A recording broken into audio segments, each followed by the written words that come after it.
Hi, this is Esther with Discover Your Origins. In this video, I'm going to take a look at the 1840 U.S. Census. So let's go to the National Archives page about the census. So the 1840 U.S. Census was the sixth census taken since 1790. The 1840 census is very similar to the 1830 census, as I'll show you here in a minute. The official census day was June 1st, 1840, and it was completed in about 5 months. Every person was supposed to be counted, and mostly the head of household was the one that was named on the census.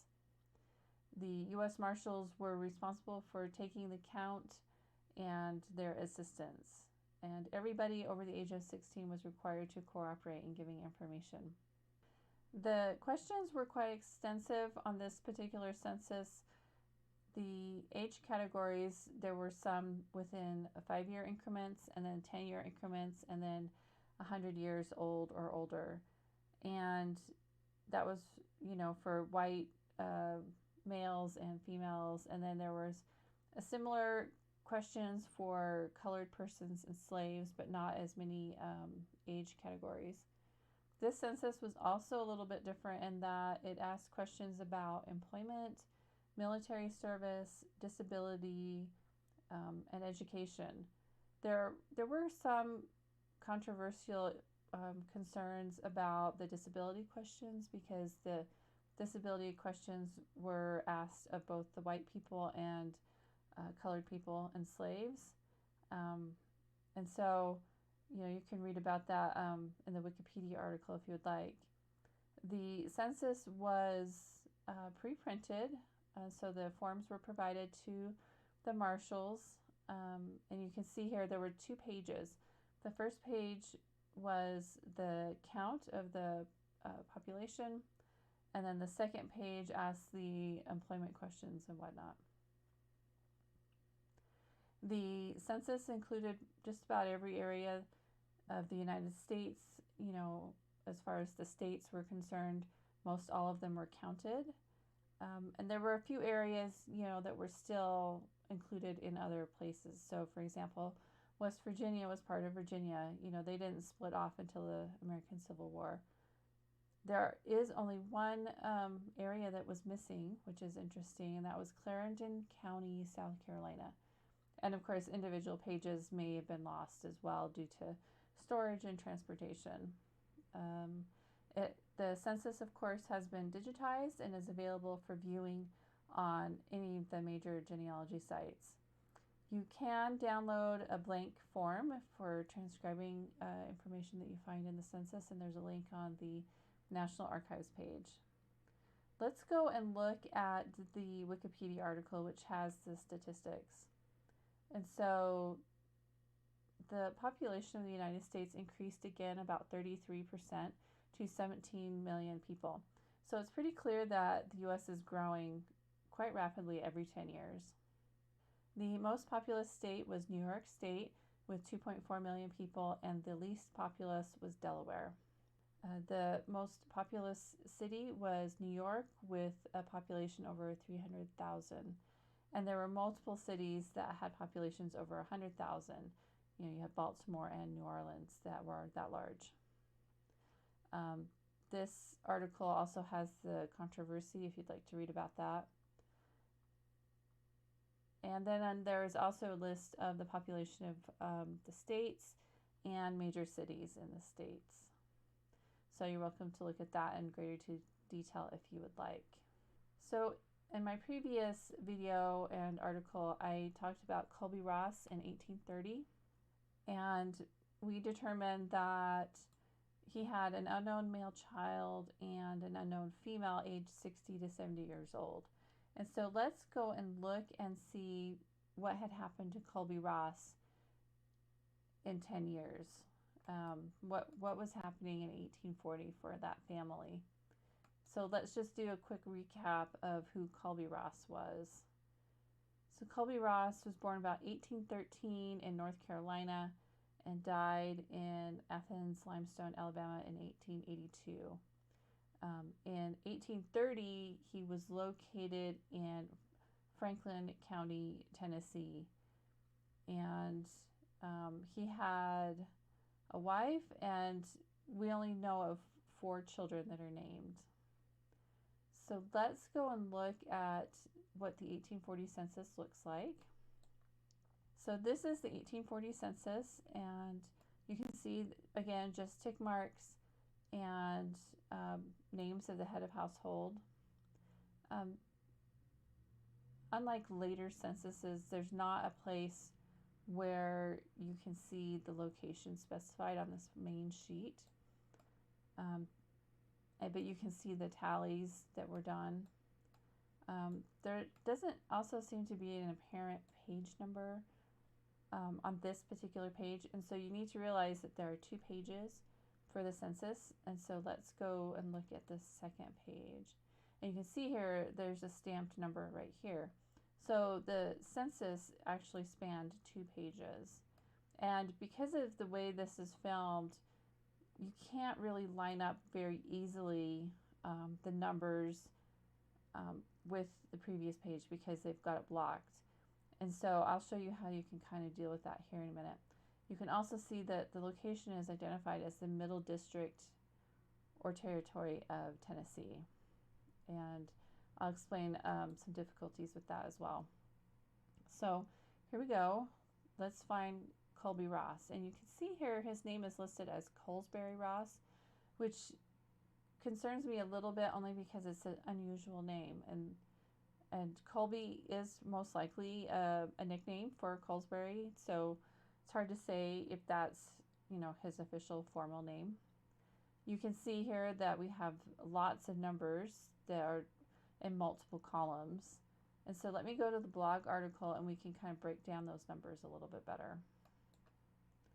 And I recommend, if you're looking at any of these early censuses, that you do take the time to break them down. Okay, so here's a transcript. So we have a white male under 5. There's 2 of them.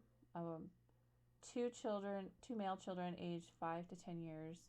A white male aged 10 to 15 years. There's 1. A white male aged 30 to 40. A white female under 5 years old. 1. A white female aged 5 to 10. 1. And a white female aged 30 to 41. So using the family search page and what we know about the family, we can see, we can identify one of the children that's under 5 years old, and that's this Thomas Ross, born in 1837. We don't know who these 2 other male children are. And also this male child that's 10 to 15 years old, and he's one that was from the previous census that we didn't know who he was. And then we have Colby Ross, and he's born about 1813. This number, his birth year is actually probably a little bit earlier than 1813, but nonetheless, there he is. We have the one girl child under 5 years old is Parthena Ross, born 1840. And then the other female child, Cynthia Ann, born about 1830, just aged 5 to 10 years old. And then the white female, aged 30 to 40, which is Michael. It's the Colby Ross's wife. So there are a total of 7 children, and there are 4 unknown male children. And the only reason that we can't identify them is because they are not listed in the later census of 1850, when all the members of the household are actually named on the census. So we don't know who those children are, and we may never be able to identify them because of the lack of records. Also, the oldest child may have left home by 1850 because he could have been 20 years old or so by then. And so very possible that he's not even in the household. These other 2 children also may have survived and been old enough to leave the household as well. I tend to think, though, that these younger unknown children most likely died, but I have no evidence for it, and so I can't say for sure. Also, the female from the previous census that was aged 60 to 70 is also not here, and it's possible that she died as well. All right, so let's go back to the census and see what else we can learn. So if we count up the total number of people in this row, there's 9. So if we go next to the next page and find where it says 9, you can then line up the rest of the numbers that are mentioned. The 4 indicates there were 4 people in the household that were involved in agriculture, most likely Colby Ross and 3 of his children. And then this far left number is 2, and that column is to indicate how many people are in the household that could not read. And we know from later census records that Colby Ross indicates that he can't read. So that makes sense. When you're looking at the 1840 census, don't forget to look at the second page. And Colby Ross does not appear to have any slaves in his household. Okay, so this census identifies the location as the Middle District of Tennessee, but Family Search and Ancestry both say that this particular page of the census is for DeKalb County, Tennessee, which I find a little bit problematic based on what I know about the family. So let's go and look at a modern day map. And you can see here that Franklin County is over here in the bottom right of the directions. And then DeKalb County is north, almost directly north.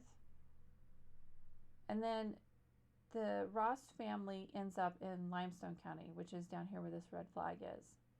So that's a total of 208 miles. And we're talking about 1840 when there were very primitive roads.